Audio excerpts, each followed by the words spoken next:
Starter Productions vous présente une histoire inspirante. Dans la vie, ne vous fixez jamais de limites. Allez aussi loin que vous pouvez et quand vous y serez, vous pourrez voir encore plus loin. Aujourd'hui, dans votre podcast Une histoire inspirante, on reçoit une personne très inspirante. Il s'appelle Boubacar Djarabi. Il a été responsable d'agence au niveau de la Société Générale. Il est également entrepreneur. Il investit dans divers secteurs, notamment l'immobilier ou le transport. D'autres secteurs que vous pourrez également découvrir dans le podcast. Pour découvrir son parcours, on se dit à tout de suite. Sur le chemin de la réussite, chaque individu rencontre des moments d'incertitude, de crainte, de difficulté, de moments de doute et de nuits sans sommeil. Cependant, au cœur de cette obscurité, une lueur d'espoir émerge. Une lueur portée par ceux qui ont osé persévérer et bâti quelque chose de solide. Dans cette émission, nous vous dévoilerons des histoires inspirantes de personnes exceptionnelles. Attachez vos ceintures et suivez-nous.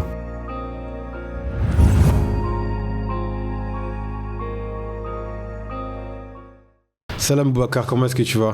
Ça va très bien, Dieu merci. Et toi ? Ça va, tranquillement. Bienvenue dans ce podcast. C'est un podcast qu'on appelle une histoire inspirante. Je t'ai un peu expliqué le concept. En gros, j'invite des gens comme toi qui ont réussi à accomplir quelque chose dans leur vie, que ce soit des entrepreneurs, des dirigeants d'entreprise, des dirigeants associatifs. Le but, c'est que vous veniez raconter votre histoire pour que ça inspire d'autres jeunes et que eux aussi, ça soit des conseils ou une source d'inspiration pour eux, pour qu'eux aussi puissent accomplir quelque chose dans leur vie. Du coup, toi, t'as beaucoup de postes, donc je vais un peu j'ai dû les écrire là parce que je pouvais pas tout dire à l'oral, tout dire directement. T'es directeur de banque, t'es formateur, entrepreneur, t'es entrepreneur dans le domaine du transport, de l'immobilier en France et en Guinée, c'est ça ? Exactement. Et j'ai rien oublié ? Principalement non. Après ça dépend, tu veux que je rentre dans le détail de quoi ? Bon, pour le moment on va pas rentrer dans les détails. Okay. Toi, si tu devrais te présenter, tu dirais quoi ? Un jeune homme de 35 ans maintenant depuis quelques jours, un père de famille, un grand frère de plusieurs sœurs et un petit frère aussi, quelqu'un de déterminé depuis le jeune âge, qui a toujours donné un sens à sa vie et qui a toujours voulu là où je suis aujourd'hui, tu vois. Mes proches, c'est pas un secret aujourd'hui que je sois là parce que j'ai toujours voulu aussi, je me suis donné les moyens, je me suis jamais apitoyé sur mon sort. Ok. On a toujours essayé d'aller d'avant, on est premier aussi, donc dans la communauté où on est. le premier fils. Premier fils, on doit un petit peu montrer l'exemple sur beaucoup de choses. On doit inspirer les gens et tout ça dans le respect, dans la bienveillance. Voilà. Ok. Nous ici, on aime bien voir la finalité des gens, mais on essaye surtout de comprendre du point où ils sont partis pour voir le chemin qu'ils ont pu accomplir. Donc ma première question, c'est dans quel environnement familial t'as grandi et qu'est-ce que ça t'a apporté cet environnement familial ? On a grandi dans un environnement familial de famille nombreuse, on va dire entre guillemets. Donc, premier fils d'une famille de 6 enfants. On a de la chance, on a une maman et un papa qui nous a suivis, qui nous ont poussés à faire des études, de longues études. Donc, indirectement, il y a des choses qui se développent naturellement chez moi. Donc, quand je rentrais le soir, je faisais mes devoirs. J'aidais mes petits frères et sœurs à faire leurs devoirs. Donc, tu vois déjà qu'il y a un profil qui se dégage sur certaines choses. Il y a des qualités aussi qui sont peut-être pas naturelles, mais forcées, puisque en tant que premier, on doit faire beaucoup de choses. Vous savez, nos mamans, elles sont arrivées à une époque où ils n'étaient pas spécialement lettrés. Donc, ouvrir les courriers, les lire, remplir les documents, les accompagner dans les trucs administratifs. Et en même temps de ça, l'accompagner aussi dans la vie de tous les jours, puisque ma mère elle travaillait un moment, donc il fallait aussi beaucoup être investi à la maison, beaucoup être investi dans les tâches quotidiennes, dans la vie quotidienne. Donc voilà. Pour aider quoi. Voilà, c'est ça, familialement un peu. Ok. Et au niveau du parcours scolaire, toi, t'étais quel type d'élève ? Franchement, j'étais l'élève qui s'en foutait un petit peu, tu vois, désolé du terme. J'ai jamais vraiment forcé dans l'école, mais j'avais quand même des capacités, tu vois. Mais les capacités, elles sont révélées parce que c'était vu de l'extérieur, tu vois. Sinon, j'ai toujours été un peu dans la moyenne, jusqu'à ce que j'ai mon bac plus 3. Après le bac plus 3, je me suis dit, on va essayer de pousser un peu. J'avais fait une petite césure. J'ai vu que niveau de vie, niveau de salaire, c'était pas trop ça. J'ai poussé encore, j'ai poussé au bac plus 5. Bac plus 5, toujours dans le domaine de la finance. J'ai vu que c'est pas non plus les idées qu'on se faisait. Donc j'ai poussé encore une année de plus, Bac plus 6, audit et contrôle de gestion. Donc pour avoir le maximum de compétences. Après, on est dans un pays où les diplômes, ça compte. En France ? En France. Ça compte, mais au final, c'est pas ce qui prime le plus. Tu vois. C'est pas parce que tu as un grand diplôme que tu auras forcément un grand poste. Donc j'avais un grand diplôme quand j'ai commencé, mais je gagnais 2000 € par mois. Tu vois. C'était très, très dur quand même. En se disant avec un Bac plus 6. Mais par exemple, toi, en tant que directeur de banque, si tu n'étais pas Bac plus 6, ça aurait été impossible, par exemple, non ? C'est possible, mais ça aurait été long. C'est plus long. Ouais, ça aurait été plus Et en long. plus, c'est un jeune âge. Parce que toi, tu l'as été à quel âge ? 26 ans. 26 ans, directeur de banque, d'agence. c'est responsable d'agence. C'est très rare en France. C'est rare, mais après, je suis rentré dans le circuit. J'ai su rencontrer aussi des bonnes personnes qui ont pu me propulser au bon moment aussi. Dès que tu as quitté l'école, tu as eu un premier poste en banque ? J'ai fait de l'alternance à partir de ma licence. Et après, j'ai évolué en interne directement pour avoir le poste. Tu as gravi les échelons ou ? Tu gravis pas les échelons, parce que quand tu arrives en alternance, tu arrives sur un poste pour être un poste précis à la fin. Donc c'est comme ça que c'est arrivé. Donc voilà, comme ça fait. Ok. Et souvent, dans la jeunesse, tu as un déclic. Bon, s'il y en a qui l'ont jamais eu dans leur vie, c'est pour ça qu'ils font rarement rien de leur vie. Mais en général, ça arrive que tu as un déclic, un moment où tu t'es dit, ça y est, moi, je vais accomplir quelque chose dans ma vie. On en avait déjà parlé en off et toi, tu m'avais un peu expliqué. J'aimerais que tu racontes à quel moment tu as décidé que, ouais, ça y est, je vais faire quelque chose de ma vie. Pour être honnête, je pense que comme la plupart de tous les jeunes, le travailler pour gagner un SMIC ou un peu plus, c'est pas l'objectif de tout le monde, tu vois. Moi, j'avais misé sur le sport, le football. Après, on se rend compte en grandissant que y a très très peu de chances de réussite. Donc après, on essaie de se réorienter, on prend conscience des choses. Après, je me suis marié aussi très très jeune, donc je me suis marié à 21 ans. C'est vraiment ça qui a été le déclic. On voit vraiment que on rentre dans des vraies responsabilités de la vie. La vie est en... Tu penses que ça t'a aidé ou bien ? Ça m'a aidé à mûrir, parce qu'on mûrit beaucoup plus vite quand on a des enfants, bien sûr. On est beaucoup plus mature quand on a une famille à nourrir, on sait qu'on se lève, on va travailler, on galère, on charbonne. On a un train de vie qui est un peu plus organisé, tu vois. Et tu étais étudiant à cette époque ? J'étais étudiant à cette époque-là. J'étais en licence et j'avais un enfant aussi à nourrir, une famille à nourrir. Un enfant éduqué. Et voilà, après, on commence à avoir les premières difficultés de la vie, tu vois. On voit que c'est pas quelque chose de facile. Les gens le négligent, mais bon... le côté financier, il est très important parce qu'on veut quand même donner le meilleur possible à notre entourage. L'entourage, il ne se limite pas qu'aux enfants puisqu'on a grandi, comme je t'ai dit, en famille nombreuse. Donc on essaie on veut aussi faire plaisir à tout le monde dans la famille. Donc quand tu regardes ce à quoi tu t'attends et par rapport à l'investissement que tu mets, il y a un gros décalage. Donc, mais tu as travaillé très jeune aussi, non ? Tu as commencé à travailler très jeune ? J'ai commencé à travailler à l'âge de 16 ans. Okay. Ce que les gens ne savent pas, c'est que à 16 ans, 16-17 ans, j'ai fait de la livraison aussi. Donc après, ça forge. Le plus gros déclic, ça a été pendant des vacances où j'ai travaillé dans une usine dans le froid. Donc là, je me suis dit vraiment, il faut que je fasse quelque chose de ma vie, tu vois, quelque chose qui va me permettre de sortir de la normalité. En tout cas, j'ai compris qu'il fallait faire plusieurs choses et pas qu'une seule. Ok. Ça, t'avais quel âge quand tu travaillais dans l'usine ? 17 ans, 18 ans, je crois. Ok. C'est à ce moment-là que tu t'es dit que tu pouvais pas continuer sur ça parce que tu ne devrais pas faire ça toute ta vie ou des métiers de, on va dire, il n'y a pas de sous-métier, mais des métiers un peu plus bas. Des métiers où on va plus utiliser l'intellect que le physique. Le physique, il s'use, l'intellect, ça reste. Ok. Et c'est beaucoup plus valorisé aujourd'hui. Ok. Et comment ça s'est passé tes premiers pas dans le monde du travail ?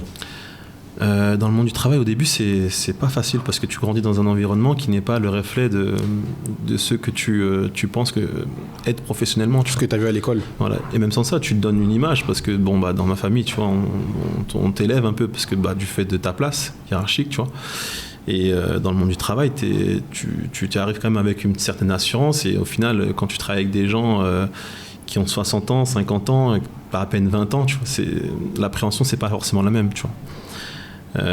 Surtout, c'est des métiers qui demandaient une prise de position qui n'était pas facile, parce qu'il a fallu adapter beaucoup de choses que je n'avais pas forcément étudiées. Tu vois. On t'apprend un métier, mais on ne t'apprend pas à comment le faire. Tu vois, c'est ça qui est très très difficile.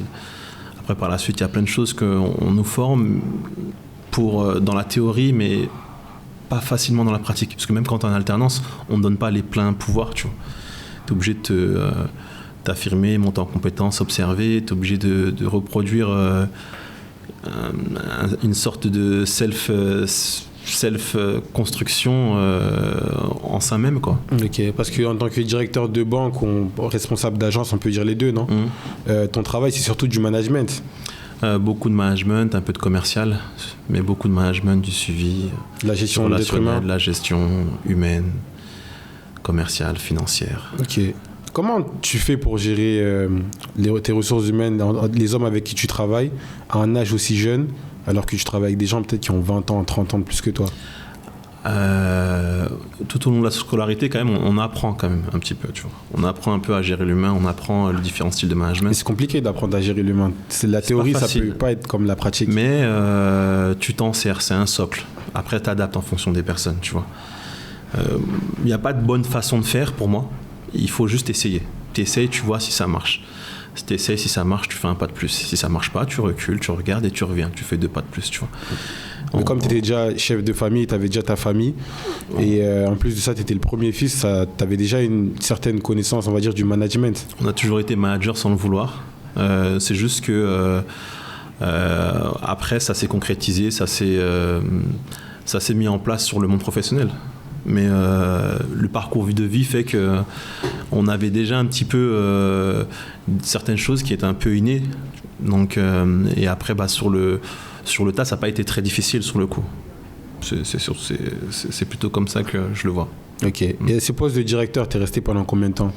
Responsable d'agence, je suis resté... j'étais adjoint et responsable au total sur 6 années. Okay. 6 années. Avant de changer de poste, je suis parti après chez les professionnels. Donc c'était une clientèle différente de la clientèle particulière. En gros, avant tu travaillais plus avec les particuliers, là tu es passé au niveau des entreprises. Des entreprises, exactement. Ok, ça t'a appris quoi du secteur bancaire?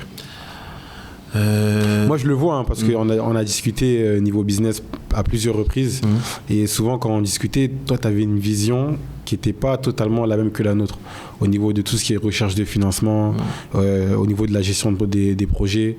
Tu avais une autre vision en fait. En fait, aujourd'hui, moi, quand je vois quelqu'un, j'arrive à mesurer son risque. Toi, Bass, aujourd'hui, si on parle business, je vais voir que tu es quelqu'un de risqué ou pas, si tu as une situation financière risquée ou pas. Je vais voir si tu es quelqu'un de stable, je vois si tu peux me rembourser si je te prête de l'argent. Tu vois. Et cette appréhension du risque, principalement, c'est ce qui est développé chez moi. Tu vois. C'est pour ça que quand aujourd'hui je fais quelque chose, je réfléchis peut-être trop, je prends peut-être beaucoup en compte le risque ou la faisabilité, mais c'est ce que ça développe, c'est ce que ça t'apprend, tu vois. Ça t'apprend également à voir peut-être plus loin. Ça veut dire que moi aujourd'hui, quand je me lance dans un projet, j'ai la mauvaise habitude de multiplier tout par 10 ou par 20, tu vois.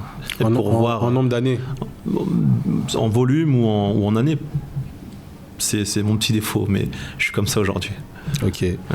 Et par exemple, quand tu vois le système bancaire en Guinée et en France, tu trouves que c'est complètement différent, non? Totalement différent. Alors, il y a quelques bases qui sont universelles, d'accord? On va regarder beaucoup les taux d'endettement, on va regarder le profil client, on va regarder tous les éléments financiers qu'on connaît, tout ce qui est en business plan, tout ce qui est lié au bilan, tout ce qui est lié au compte de prévisionnel et tous les ratios financiers qu'on connaît, qu'on utilise déjà. Après, en fait, c'est dans le risque. Le risque ici, on se rend compte qu'il est... on ne le prend pas. On ne le prend pas. Pourquoi? Parce qu'en fait, le secteur... Tu trouves qu'en Guinée, on ne prend pas de risque? Les banques prennent très peu de risques. Okay. Parce que déjà, à droite de comparaison, aujourd'hui en France, quand tu fais un prêt immobilier, on est autour de 4-5%. Ici, on est autour de 15 à 20%. Qui le fait normalement constitué, tu ne fais pas un prêt où tu payes 15% par an, c'est impossible. Tu te retrouves à prendre 300 000 euros, à payer 100 000 euros, 150 000 euros, tu vois, c'est énorme. Ça, c'est lié aussi à, on va dire, au manque de justice qu'on a en Guinée, non? Parce que, par exemple, une banque en France, lorsqu'elle prête de l'argent, elle sait qu'elle les récupérera via la Banque de France ou tous les systèmes qu'on a en place, mais en Guinée, t'as pas ça. La Guinée, comme on en parlait l'autre fois, c'est que ça manque d'informations. Là, aujourd'hui, toi, tu m'as dit l'autre fois que tu es rentré parce que tu ne savais pas comment c'était. Tu as dû aller à la pêche, tu as dû voir de toi-même, tu as dû te faire ta propre expérience, tu as dû te faire tes propres jugements, tes propres conclusions. Et ben, moi, vu de l'extérieur, d'un point de vue économie, finance, c'est la même chose. La Guinée, ça manque d'informations. Aujourd'hui, tu veux acheter, je sais pas, un terrain, tu veux connaître le prix du mètre carré, tu ne pourras jamais le savoir, tu vois. Il n'y a pas de régulation, ça manque de clarté aussi, parce que même les sources, pareil, aujourd'hui tu veux t'informer sur quelque chose, c'est très difficile.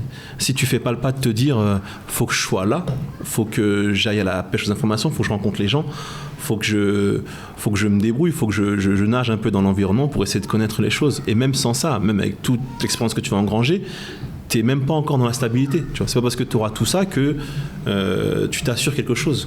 On reste toujours dans le flou et c'est ce qui fait la particularité. Je te disais, moi, c'était l'une des motivations qui avait fait qu'on avait lancé le podcast. Moi, à l'époque, quand j'étais en France, tu voulais regarder du contenu business en Guinée ou du contenu, en tout cas tout ce qui est lié à l'entrepreneuriat ou même simple, des gens qui cherchent des postes à se développer en Guinée, ça n'existait pas. Les seuls contenus que tu as quand tu es à l'extérieur, c'est tout ce qui est lié à la politique. Mais quand tu quittes la politique, tu n'as pas de contenu, tu n'as pas d'information en fait. Et c'est ça qui est très difficile, le manque d'information. Demain, aujourd'hui, tu veux, réellement, quand tu veux faire du business, en tout cas à l'étranger, nous on fait des business plans, d'accord ? On fait des business plans où on recherche beaucoup d'informations sur beaucoup de sites. On a l'INSEE, on a tout ce qui est lié aux sociétés, tout ce qui est lié à la fiscalité. Et toutes ces informations, elles sont claires, nettes et précises, on arrive à les avoir. On peut même dégager des tendances parce qu'on peut benchmarker sur des sociétés qui font peut-être la même activité, mais peut-être pas la même chose. Mais on peut se comparer, tu vois. Et ici, quand tu arrives, pour se comparer, déjà, c'est très compliqué puisque toutes les situations sont différentes. Le paysage, d'un point de vue économique, il est totalement différent. D'un point de vue financier, totalement différent. Même là, on est dans un... Même d'une zone A à une zone B, dans la même ville, rien n'est pareil. Tout est différent. Tout est vraiment différent. Et c'est ça qui fait la complexité. Et c'est pour ça que quand on veut viser loin, on est obligé d'être près du terrain, on est obligé de s'adapter aux changements qui n'arrêtent pas, en fait, qui n'arrêtent pas. Donc d'un point de vue croissance, d'un point de vue même commerce, d'un point de vue matière première, d'un point de vue inflation, d'un point de vue monnaie, tu t'as juste à partir un mois et revenir et tu verras que tout a changé, quoi. Ok. Du coup, toi, dans le milieu professionnel, t'as pas vraiment galéré, en fait. Ça s'est fait rapidement. J'ai pas énormément galéré, non, je vais pas mentir là-dessus, ça a quand même été à chaque fois assez fluide. Ok. Et comment toi t'as fait, parce qu'il y a une des choses qui est très importante, c'est que dans le business, c'est important de se créer un réseau, et ce réseau te permet d'évoluer plus vite, de gravir les échelons plus vite. Toi, comment t'as fait pour te constituer un réseau ? Je pense que professionnellement, déjà, j'ai commencé à avoir mes premières touches. Après... moi, depuis 2011, je viens souvent en Guinée, par exemple. Tu vois. Okay. Mais là, en général, même en France, en France, parce qu'en France, tu as réussi à te constituer un réseau quand même pour être responsable de banque. On arrive à beaucoup la clientèle, les amis de la clientèle. Après, il faut pas être reclus sur soi-même. Des fois aussi participer à des événements qui permettent d'avoir des gens plus ou moins importants ou des petites connexions plus ou moins importantes. Après, je suis resté proche aussi de tout ce qui est le milieu associatif aussi. Donc, j'ai beaucoup œuvré dans le milieu associatif diasporan, où on s'est fait un premier cercle de réseau et après, tu sais, c'est un ami, on appelle un autre, une connaissance un autre, un lien un autre, à condition qu'il soit bon pour pouvoir aller de l'avant et continuer à travailler avec. Et en Guinée, c'est la même stratégie que tu as utilisée ? En Guinée, plus ou moins, parce que les portes, elles nous sont plus ouvertes. Ça veut dire qu'on s'intéresse un peu plus à une personne qui vient de l'étranger. Alors, entre guillemets, quand je dis qu'on s'intéresse un peu plus, c'est parce qu'on a la curiosité de découvrir. Ouais. Donc là, c'est maintenant que ça commence un peu à se démocratiser, les gens commencent à venir, les gens commencent à penser au pays. Enfin, il y a un petit phénomène tendance où il y a de la réapatriation, tu vois, comme toi par exemple, tu reviens maintenant. Mais ce phénomène-là que tu expliques, que les gens s'intéressent plus à toi quand tu viens de l'extérieur, c'est vrai que tu l'as au début, jusqu'à que tu lances ton entreprise. Mais quand tu lances ton entreprise, c'est différent. C'est totalement différent. Mais les premiers clients que tu as, c'est les clients qui vont te soutenir parce qu'ils t'aiment toi. Après, quand tu vas vouloir stabiliser tes phases d'entreprise, ça va être la recherche de nouveaux clients. Okay, et cette recherche de nouveaux clients qui va être difficile parce que tu auras des premiers clients qui vont faire le pas pour toi. Après, il va falloir faire le pas pour tes produits. Après, il va falloir faire le pas pour te stabiliser. Tu vois, tu as 3 grandes phases et en fait, c'est du marketing, d'accord ? Donc, ça veut dire que c'est des choses que les gens ne contrôlent pas. Mais il y a aussi un gros travail de terrain. Après, il faut s'adapter au code parce que les gens aussi fonctionnent beaucoup avec des intermédiaires ici. Très peu la technologie, je trouve, sous-utilisée et peut-être un peu trop avec les réseaux sociaux, qui est quelque chose de tendance et aussi éphémère. Ouais. Est-ce que avoir travaillé dans le système bancaire, ça a changé ta manière de voir la vie ? Bien sûr. Sur quel point, par Bien exemple ? sûr. D'un point de vue financier et économique, bien sûr. Mais tu ne penses pas que vous, les banquiers, parce qu'on en parlera après de ton côté entrepreneur, mais tu ne penses pas que les banquiers sont trop dans les chiffres aussi et moins dans l'intuition à foncer. Bon, on va dire, nous, on est plus des gens qui foncent tête baissée parce qu'on n'est pas des banquiers, mais les banquiers, tu ne trouves pas qu'ils sont trop dans le côté chiffres, trop dans les documents ? Ouais, ils sont dans le côté chiffres, mais c'est normal parce que c'est la base des études. Pendant 6 ans, j'ai fait que des calculs. C'est normal que à un moment ça joue sur moi, ça dénature un peu ma personne. Moi je foncerais jamais tête baissée, j'aurais toujours un petit peu la tête levée, mais la tête levée gênée par une visière qui représente ce que j'ai comme parcours et comme bagage, tu vois. C'est surtout ça en fait. Et après du coup on dit que ça dénature, c'est vrai, parce que on pensera toujours comme on a appris en fait. Donc c'est pas, j'ai pas grandi avec, mais je l'ai appris à un âge où je comprends les choses. Et en fait, j'y vois aussi un intérêt et j'y vois de l'importance de réfléchir comme ça. J'y vois de l'importance et de l'intérêt. Et après, ça devient quelque chose qui est ancré automatiquement. Quand tu parles avec moi, tu sens un peu que il parle un petit peu beaucoup chiffres avant de voir les choses. Donc, je mets beaucoup d'obstacles aux choses, mais c'est pour m'assurer la réussite à la fin. Après, il n'y a pas de réussite écrite, mais on essaie de diminuer un maximum le risque. Ok. Tu m'as dit que tu as fait 6 ans dans le secteur bancaire, c'est ça ? Enfin, non, plus. J'ai fait 12 ans au total. 12 ans, ok. Tu as fait 6 ans en tant que responsable. Ok. Et après, tu as fait quel poste après ? Après, je suis passé sur la partie professionnelle. Ok. Et après, je me suis lancé dans l'entrepreneuriat. Voilà, c'est à ça que je venais. Maintenant, quand tu as occupé autant de postes à responsabilité, que tu es, on va dire, stable en France avec ta vie de famille et tout, pourquoi laisser tout ça pour venir dans l'entrepreneuriat ? Principalement parce qu'on a toujours envie, il y a toujours l'âme de cet entrepreneur. Nos parents, ils l'ont été, ils sont partis de rien, ils ont réussi. Je me suis dit à un moment donné que on est dans une génération où si on mise sur la technologie et nos connaissances, on peut faire de la bonne monétisation. Je suis conscient des capacités que j'ai, des compétences que j'ai, de l'expérience que j'ai. Au quotidien, il n'y a pas un jour qui passait sans que quelqu'un m'appelle et me demande conseil. Donc je me suis dit, même pour le bien-être de ma famille, tu vois, ça permet aussi d'être un peu plus flexible, un peu plus patron de toi-même, pas être patron de quelqu'un, pas être engagé chez quelqu'un, et tout en gagnant bien sa vie aussi. Donc c'est toutes ces choses-là qui ont fait que je me suis dit, on va essayer. Ok. Et toi, tu investis dans quoi ? Alors, en France, j'ai ma société où je fais du conseil pour les entreprises, je fais du conseil en défiscalisation, je fais de l'accompagnement pour les entreprises, je fais de la formation, je fais aussi de l'intervention dans les écoles de commerce pour des masters, et un peu d'audit pour les entreprises qui s'y prêtent, principalement. D'audit interne ? D'audit des éléments financiers surtout. Ok, c'est les entreprises même qui font appel à toi ? Qui font appel à moi pour regarder les postes importants, les ratios, voir ce qu'on peut modifier, améliorer d'un point de vue voir qu'est-ce financier. qui a un impact et qu'est-ce qui n'a pas d'impact. Exactement, pour optimiser certains postes parce qu'on sait que le coût de la vie est dur, la fiscalité est dure. Si on peut optimiser la fiscalité et peut-être diminuer certains coûts, je suis là pour ça, on va dire. Ok. Tu fais quoi d'autre ? De l'immobilier ? Je sais pas si tu l'as déjà dit. Je fais un petit peu d'immobilier. J'ai quelques appartements SCI que je loue aussi en région parisienne. Je fais aussi du transport. J'ai une société de transport, mais pour un type spécifique de personnes. Voilà. Ok. Et quand tu as lancé tous ces business, que, encore une fois, tu t'es stabilisé dans l'entrepreneuriat en France, pourquoi venir jeter un coup d'œil en Guinée ? La Guinée, c'est quand même la terre de mes parents, tu vois. J'ai un papa qui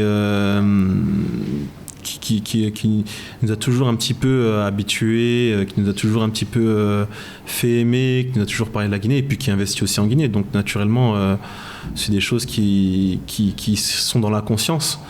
On a toujours eu envie d'investir, mais c'est plus lié à une question de moyens. Hein. Je pense que toute personne aimerait avoir un pied-à-terre dans son pays d'origine.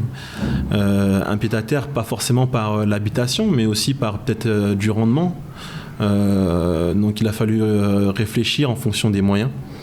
Donc la chance que j'ai eue, c'est que j'ai investi quand même très très tôt ici, donc j'ai pu profiter de bonnes opportunités et qui aujourd'hui m'ont permis encore de me développer sur le continent. Ok. Comment toi tu fais pour, avec ton expérience de banquier, d'entrepreneur, comment tu fais pour détecter quand une opportunité, c'est une bonne opportunité d'investissement ? Tout va dépendre en fait du rendement pour moi. Un rendement qui sera toi, tu rapide. te limites juste aux chiffres. On va dire ça comme ça. Le rendement surtout. Le rendement, ça va être les chiffres.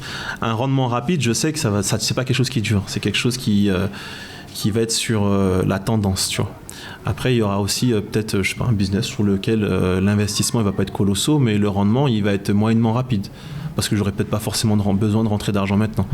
Il y a aussi d'autres business sur lesquels le rendement il sera peut-être pas rapide, l'investissement sera important, ou j'aurais des rentrées d'argent importantes, mais dans le temps, tu vois. Donc moi, c'est la dissociation entre ces trois choses-là. Donc c'est autour de ça que je fais un peu. En gros, tu diversifies ton portefeuille, on va dire en trois, dans des investissements plus rapides, plus long terme, plus moyen terme. Exactement.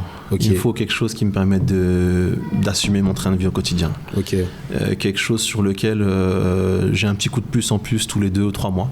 Et quelque chose peut-être sur le long terme qui me permettra d'avoir une grosse rentrée, qui me permettra de refaire peut-être un autre gros projet.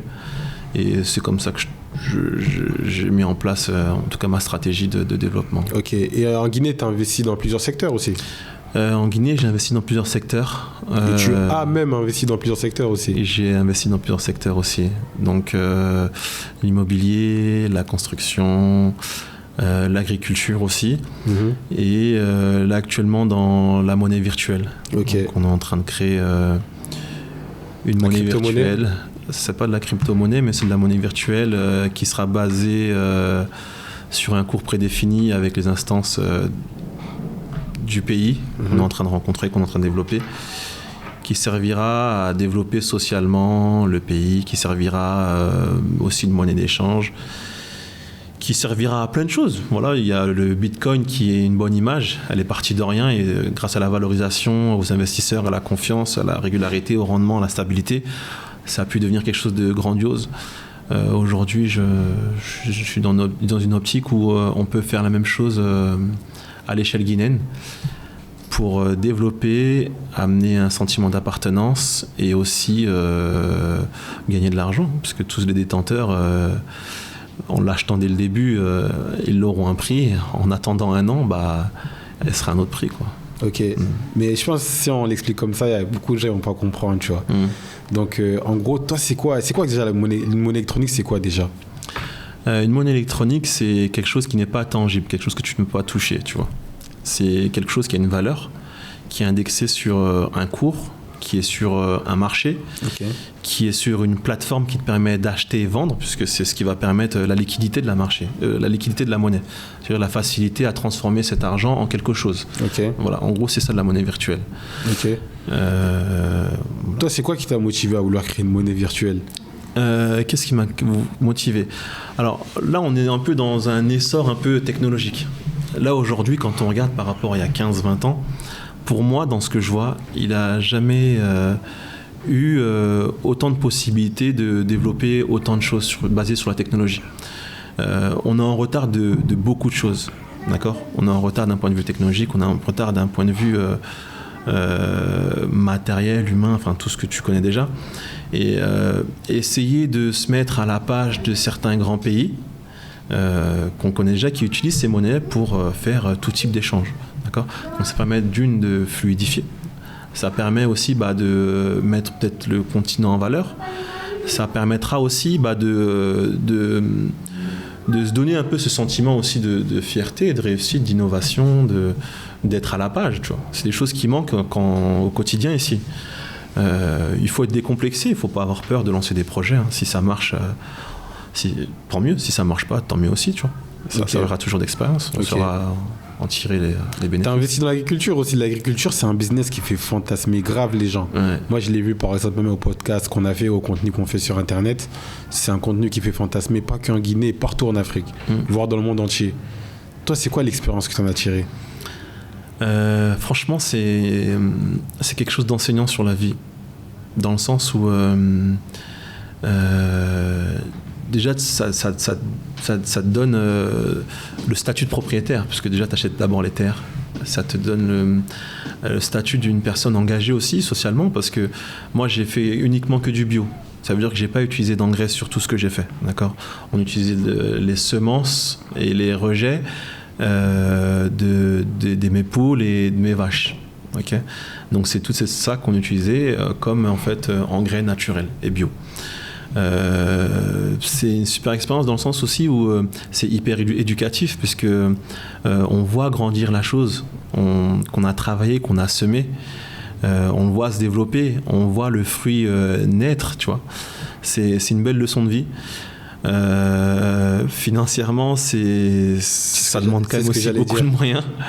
Les gens font beaucoup de fausses idées parce qu'ils pensent qu'on peut commencer facilement dans l'agriculture. Aujourd'hui, si tu veux de la qualité ou même si tu veux du rendement, de la quantité, il faut y mettre les moyens.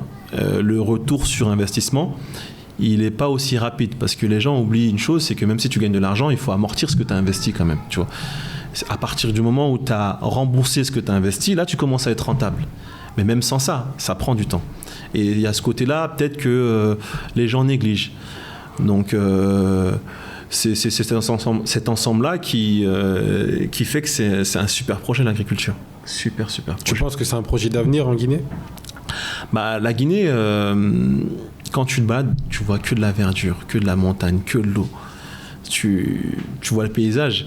Il est incroyable dans le sens où même si tu plantes une graine aujourd'hui dans de la terre qui n'est pas fertile, normalement, ça pousserait. Tu vois, même sur un bâtiment, des fois tu vois... T'as de l'herbe qui pousse sur du ciment. C'est ce que je voulais pas dire, tu vois. Un peu de pluie sur ce genre de choses-là, t'as de la végéture, la végétation qui pousse. C'est qu'on a une puissance sur ce niveau qui n'est pas trop exploitée. Même si on voit beaucoup d'agriculteurs, mais c'est pas assez par rapport à la demande de la population, par rapport à ce qui peut être exploitable ici. C'est pas assez aujourd'hui quand on importe énormément encore. Mais comment ça se fait que le riz s'est importé en Guinée ? Moi, oui, j'arrive pas à comprendre. Comment ça se fait que la tomate concentrée, elle est importée en Guinée ? L'huile, le sucre, enfin les matières premières, tout ce qui régit une économie dans un pays. En fait, tout est importé, à part les mangues. C'est triste. À part les mangues, tout est importé. Mais les mangues, elles sont même pas assez développées. Comment ça se fait qu'on C'est développé quand même, je trouve, mais au contraire, quand on produit, on sait pas quoi en faire. Parce que, par exemple, quand tu as une période de production, c'est 6 mois les mangues, on a en Guinée environ. Un peu plus. Un peu plus. Ouais. Mais quand tu vois la fin de la période, la plupart on jette. Parce qu'on ne sait pas quoi faire avec, on n'a pas d'usine de transformation. On n'a pas d'usine de transformation. On a, je pense, un cycle de commercial qui n'est pas bon. Tu vois. Comment ça se fait qu'on n'exporte pas plus que ça ? Beaucoup au Sénégal, dans les pays, mais c'est plus des entrepreneurs de là-bas qui viennent acheter de main à main et qui les envoient dans leur pays. Quand on va au Sénégal, la marge, elle est peut-être fois 1,5. Alors que le Sénégalais, ils vont l'envoyer après en France, la marge, elle va être fois 10. Et plus même, quand tu l'envoies par avion, la marge, elle est fois 20. C'est là qu'il y a un problème, en fait, dans la vision. Plutôt que de se concentrer à gagner 1,5%, autant se concentrer à gagner fois 10, fois 20.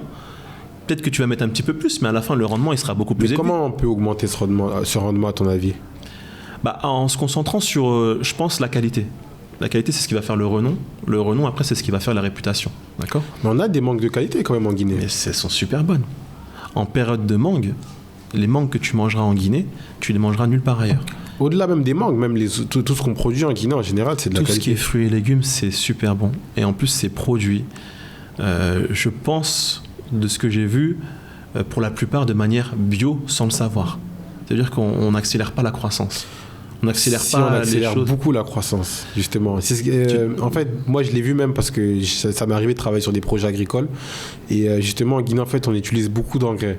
Et c'est ce qui fait que quand tu vois les gens, il faut à manger chez eux, ça ne dure pas longtemps dans le frigo, ça pourrit parce qu'ils utilisent trop d'engrais, justement. Mais moi, la question que je me pose, c'est comment on pourrait augmenter cette production et qu'elle soit rentable pour le pays. Parce que par exemple, on a eu le cas, tu vois, c'est facile de dire on arrête d'exporter et on laisse tout ici, ou même là au niveau de l'importation. Mais on a eu le cas il n'y a pas longtemps, par exemple, l'État a dit à partir de maintenant, on n'exporte plus ce qu'on produit ici, tout est mangé localement. Mais quand tu fais ça, au contraire, tu as une masse qui reste sur le pays, qui n'est pas consommée, tu perds en argent. Ils ont fait la même chose au niveau de l'importation, ils ont dit maintenant, on n'importe plus d'oignons, et je ne me rappelle plus quel autre aliment. Et très rapidement, on s'est retrouvé à court d'oignons. Le prix de l'oignon, il est monté jusqu'à 60 €, 600 000. Moi, je pense qu'il faut revoir beaucoup de choses. Il faut savoir pouvoir multiplier la qualité par la quantité, par, du coup, après, la renommée, et par le business model.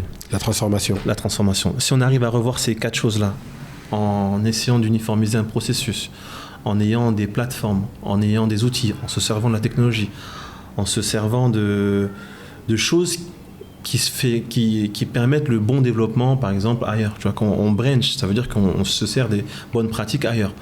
La serre, par exemple, on en parlait l'autre fois, c'est un super concept, très peu utilisé. Très peu utilisé. Et surtout, et le peu qui l'utilisent, c'est des étrangers. Voilà. Et c'est pas... quand on a des terres et qu'il y a de la cultivation dessus, vous n'êtes pas le seul. Des fois, vous laissez en fait un bout aux villageois pour qu'ils cultivent. Vous voyez, mais ils ne savent pas qu'ils cultivent dans la dureté, alors qu'il y a la facilité. Ils pourraient faire plus facilement. Voilà. En prenant moins de risques. Moins de risques et en ayant plus de rendement à la fin au final. Mais est-ce que tu penses que ça, c'est pas la faute aussi des commerçants? Parce que en réalité, ceux qui peuvent créer ce genre d'industrie de transformation, c'est les commerçants, c'est ceux qui ont de l'argent. Mais eux, en fait, les commerçants, leur fonctionnement, c'est que tant qu'ils gagnent de l'argent à travers leur commerce, ils vont pas aller se casser la tête à aller plus loin. Les commerçants, ils imposent en fait ce qu'on Surtout appelle... quand ils ont le monopole. Par exemple, je sais pas si tu as vu ce qui se passe avec Dangote, par exemple, au Nigeria. Il a eu des problèmes parce que tu as des gens qui importaient du carburant et lui, il a voulu produire directement au Nigeria. Donc les gens qui importaient, on a tapé sur leur business. Les gens, ils l'ont mal pris. Les commerçants, ils ont un rôle de régulation. Ça veut dire qu'ils impulsent, par la masse commune, ils fixent les choses. Tu vois. Maintenant, il y a 2 façons de voir les choses quand on est entrepreneur. C'est soit je fais comme tout le monde, soit je me différencie, mais je prends le risque de. C'est déjà quand tu entreprends, tu prends déjà le risque. Mais après, dans ton business model, il faut savoir quel type de risque et jusqu'où tu es prêt à prendre le risque. Parce que moi, je ne suis pas dans la vision de faire un business comme tout le monde. Tu vois. Je suis dans la vision de faire un business en prenant un peu de risque dans les idées, dans la façon de faire, dans le procédé, pour essayer de casser un petit peu ce qu'on essaie d'imposer. Aujourd'hui, on a la chance d'être dans un pays où la seule chose qui est, je pense, régulée, c'est le prix des matières premières qui sont imposées par qui? Les commerçants. Même ça, c'est pas vraiment régulé. Hein. On sait qu'un sac de riz, ça se vend entre temps et temps. Mais il peut monter rapidement, comme il peut descendre rapidement, au bon vouloir d'un groupe de personnes. Moi, je dirais que c'est pas que ça. Derrière cette inflation que tu me parles, il y a aussi beaucoup d'autres choses. Ça veut dire qu'on parle du sac de riz, mais le sac de riz va dépendre du transport, de la douane, de l'État. Tu vois, ça dépend de beaucoup de choses. Tu vois. Donc, ils n'ont pas le monopole qu'on pense. Ils ont juste le monopole sur la distribution, en fait. C'est-à-dire qu'eux, ils savent que même s'ils le touchent à 200, actuellement, la tendance, elle est à 300, et ben, ils vont le laisser à 350. Tu vois. Je pense que l'entrepreneur, il doit savoir calculer, il doit savoir mesurer le risque, il doit savoir faire en sorte de lancer, d'introduire son produit, tout en essayant d'introduire un procédé d'innovation. Okay ? On sait qu'on n'est pas friand de la technologie, mais il faut toujours se dire que le monde, il évolue par l'innovation, la technologie. En plus, on est dans un tissu économique où les gens se disent entrepreneurs ici, mais en fait, ils sont beaucoup détaillants. Tu as juste à regarder le sac de riz, beaucoup en achètent, mais beaucoup le détail derrière. Et quand tu regardes, c'est des entrepreneurs. mais c'est pas des entrepreneurs, c'est pas des commerçants. C'est pas des gens qui créent quelque chose. Voilà. Donc ils influent pas sur le business au final. Mais quand tu rentres pour être commerçant de riz, tu rentres pour aller acheter plein de sacs de riz et essayer de déstabiliser quelque chose. Là, tu parles un impact sur le marché. D'un impact. Là, le business model, là, il est réfléchi. Mais si, par exemple, ces commerçants qu'on parle utilisaient leur argent, par exemple, au lieu d'importer le sac de riz, là, tu as expliqué qu'en gros, ils n'avaient pas de gros impact parce qu'eux, ils avaient la douane, le prix de l'importation, le prix auquel ils achètent à l'international.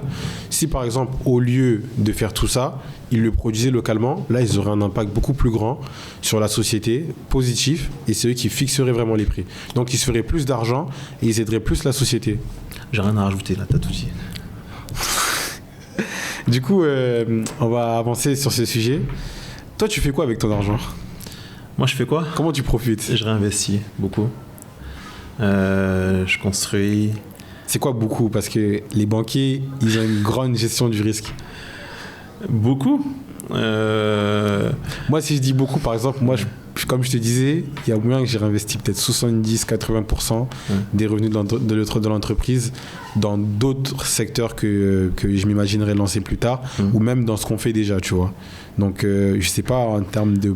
Après, c'est divisé. Hein, au niveau de la banque. Il y a une partie familiale. Il y a une partie aussi pour mes loisirs, parce que je suis quelqu'un qui ne se prive pas, tu vois, j'essaie de vivre. Là, quand tu as une famille, c'est différent. En tout cas, quand tu as des enfants. Se priver, c'est encore différent de ce que tu... Enfin, se faire plaisir, c'est encore différent de ce que tu déduis à ta famille, tu vois. Ça, c'est des dépenses obligatoires. C'est le fonds de roulement qu'il faut tout le temps au quotidien. Il y a la partie où on se fait des loisirs, un peu plaisir. Comme c'est pas tout le temps, c'est de temps en temps, cette partie, elle sert à ça.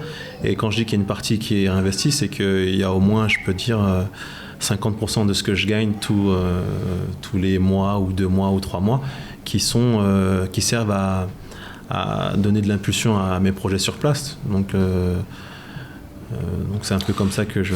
En tant que banquier, je vais te poser une question. Moi, par exemple, tous ceux qui ont suivi les podcasts, ils savent, ou de toute façon, ceux qui ont grandi avec moi, ils le savent.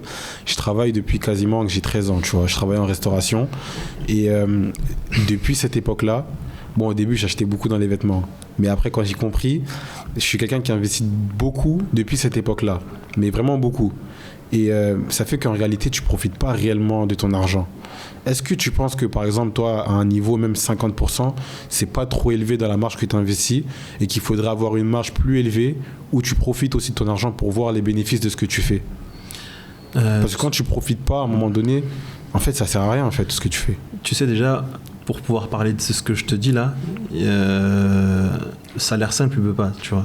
Quelqu'un qui travaille, il ne peut pas mettre 50% de ce qu'il gagne dans l'investissement. Parce que le coût de la vie, il est tellement cher que c'est impossible. Tu ne peux pas tenir. Voilà. Ouais, ça c'est un truc d'entrepreneur. Voilà. Au-delà de ça, moi je suis ici tous les mois pratiquement, tu vois. Tous les mois ou tous les 2 mois, depuis qu'on se connaît, tu sais très bien. Ça fait partie aussi de la partie loisir. Tu vois. Il faut aussi avoir le goût de ce que tu gagnes. C'est ce qui te permet aussi, et c'est ce qui te motive, je pense, à te lever aussi et à se battre pour toi-même, tu vois. Parce que tu investis aussi dans ton capital quand tu entreprends. Là, j'investis pour partir plus tôt à la retraite, tu vois. J'investis pour pouvoir profiter de ma famille.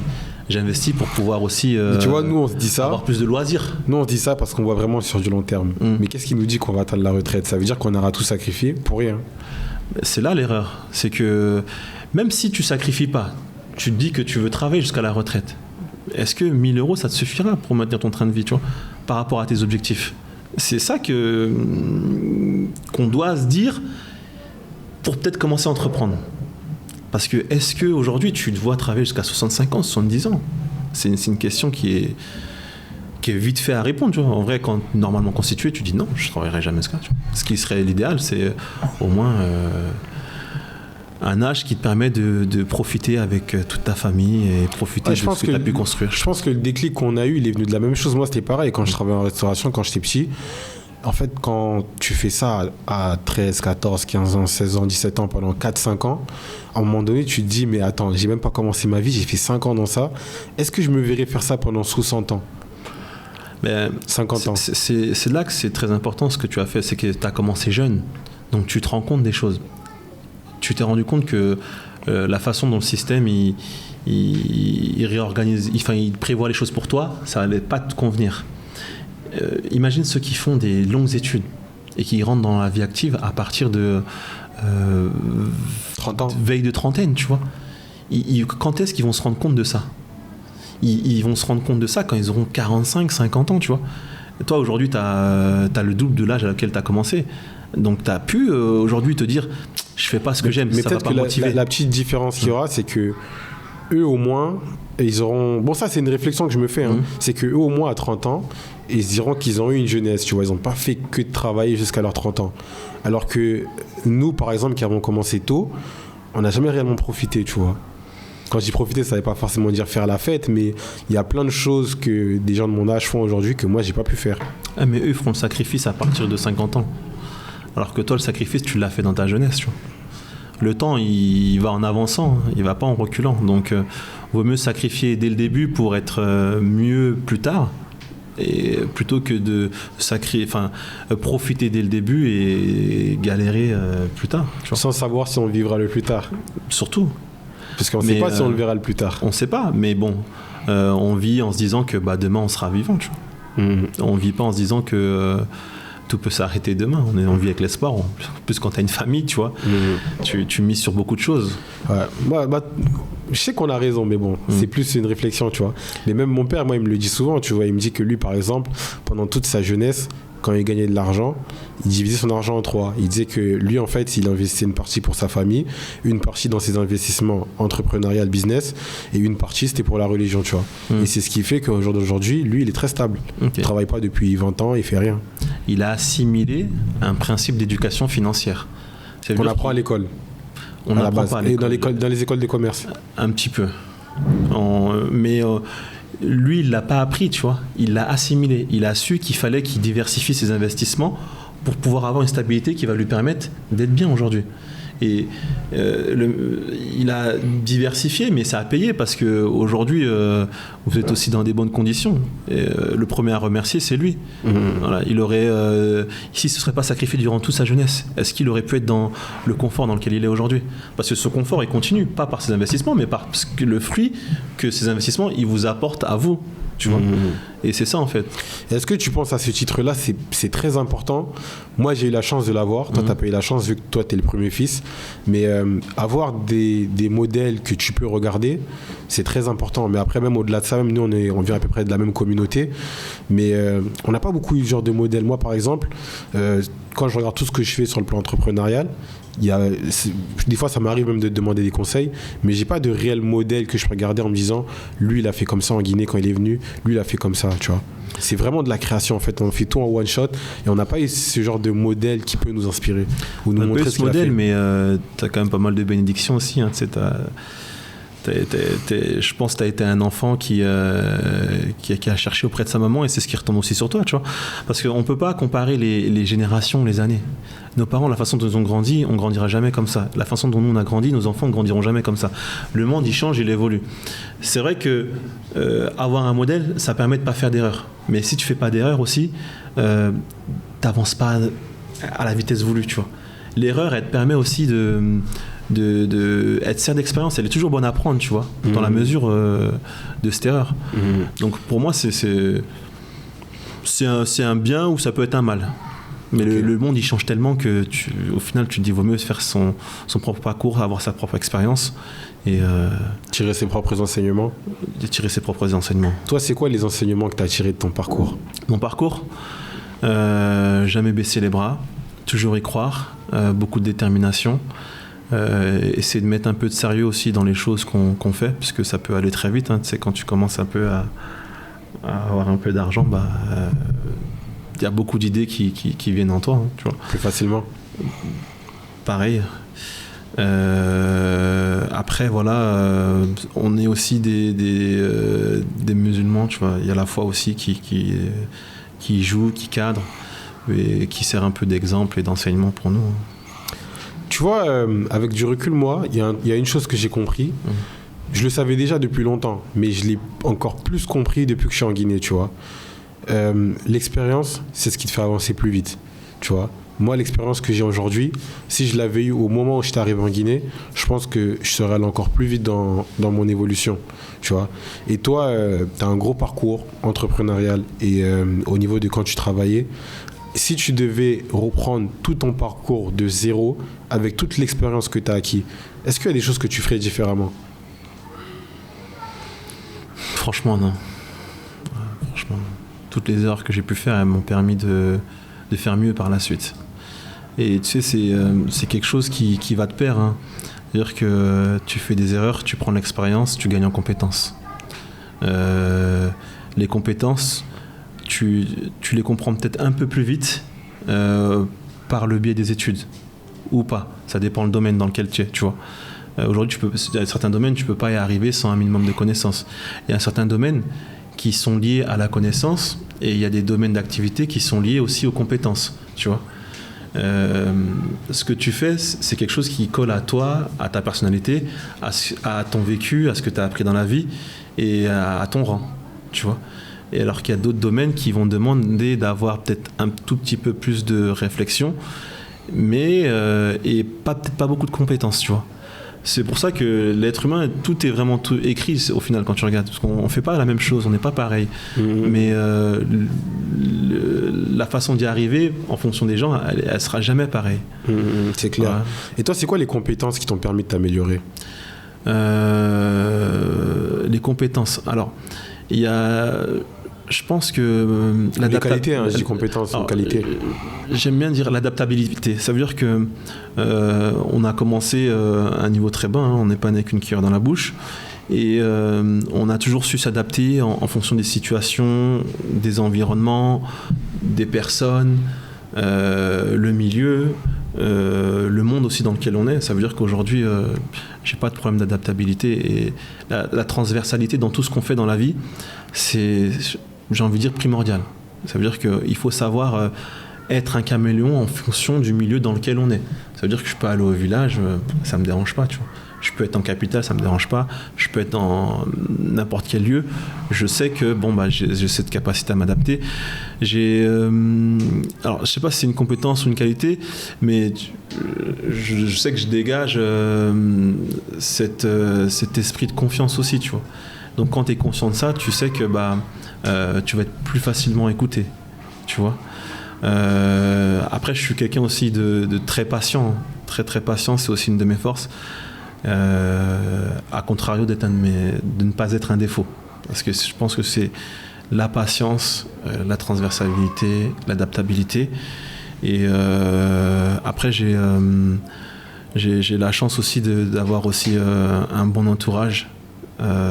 Du fait de ma position hiérarchique dans la famille, mais on valorise beaucoup aussi notre entourage, on est beaucoup valorisé par l'entourage, on est beaucoup sollicité, on montre qu'on sert à quelque chose, et tout ça fait grandir un peu nous, ça nous fait grandir en tant que personne, en tant qu'être humain, et ça c'est très important de se dire qu'on est important, de se dire qu'on sert, de se dire qu'on est considéré, de se dire que notre travail il a un peu un impact, de se dire que nos conseils ont un peu un impact. Ça, pour la construction d'un être humain, c'est très très important, tu vois.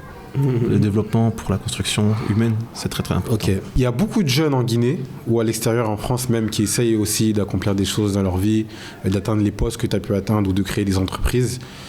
Pour certains qui sont démotivés, vu à la dureté de la vie aujourd'hui partout dans le monde, toi, c'est quoi les conseils que tu donnerais à un de ces jeunes? Là, aujourd'hui, on est dans une génération où on n'est pas isolé, tu vois. Il ne faut pas rester reclus sur soi-même. Essayer d'aller vers les gens, demander conseil, essayer de partager l'expérience, essayer de vous informer, essayer aussi de savoir ce qui vous correspond. Ça veut dire on parlait de compétences tout à l'heure, c'est important de faire un bilan de compétences, un bilan de ses connaissances et voir quelle activité peut vous correspondre. Parce que quand on fait quelque chose qu'on aime, on le fait en fait dans le temps. Alors que quand on fait quelque chose qui ne nous correspond pas, on le fera pour un moment, tu vois. Et il faut savoir ce qu'on aime faire et il faut savoir se dire que toute chose a une fin, dans le sens où il faut que je le fasse pendant les années où j'ai la force de le faire, Je sais pas si tu vois ce que je veux dire. Tu feras pas ça toute ta vie, je ferai pas ça toute ma vie, tu vois. Je le fais parce que je me dis c'est un temps, mais moi je fais ce que j'aime. Et je le fais parce que... savoir se sacrifier quand il faut se sacrifier. Au bon moment, exactement. Ok. Merci en tout cas d'être venu dans ce podcast. C'est moi qui te remercie. Je sais que ton parcours servira à beaucoup de gens et que ça va inspirer beaucoup de gens. Merci. Et on se dit à bientôt. À bientôt aussi, merci de m'avoir invité. Ce contenu est produit par Starter Productions.